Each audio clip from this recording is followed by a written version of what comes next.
Hello, রাত বাজে 1:45। আর আমি এখন কি করছি?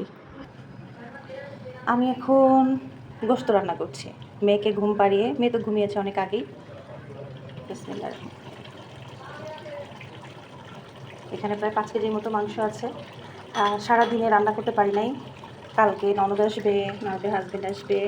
তো দিনের বেলা একটু শারীরিকভাবে অসুস্থ থাকার কারণে আমি রাত্রেবেলা মেয়ে ঘুমানোর পরে সব কাজ শেষ করার পরে, খাওয়া দাওয়া শেষ করার পরে আমি রান্নাঘরে আসছি। এসে এই যে রান্না করছি মেজবানি গরুর মাংস। ভিডিওতে কালারটা পুরোপুরি ঠিক আসছে না, কালারটা যে কী জোশ হয়েছে আর এত সুন্দর সেন্ট আসছে মাশাআল্লাহ।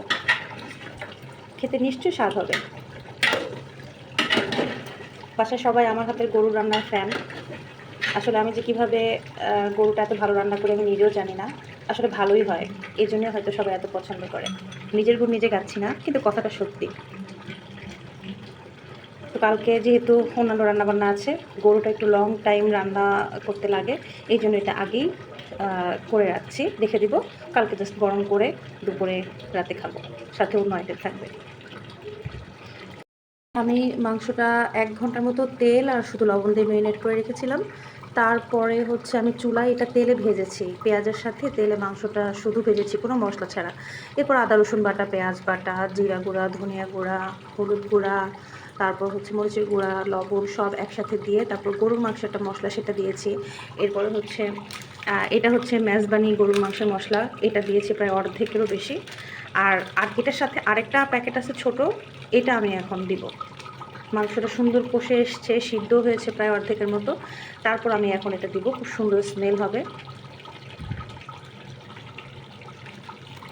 দিয়ে দিচ্ছি বিসমিল্লাহ। এটা মনে হয় গরম মশলার গুঁড়া কিছু একটা হবে, আমি ঠিক বুঝতে পারছি না। আমি মেজবানি মাংসটা আগে রান্না করিনি, এবারই ফার্স্ট।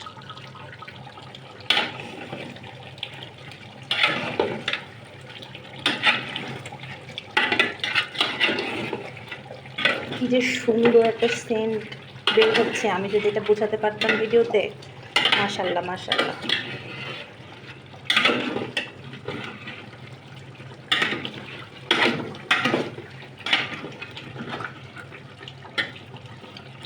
আমি এখন একটু গরম পানি অ্যাড করব।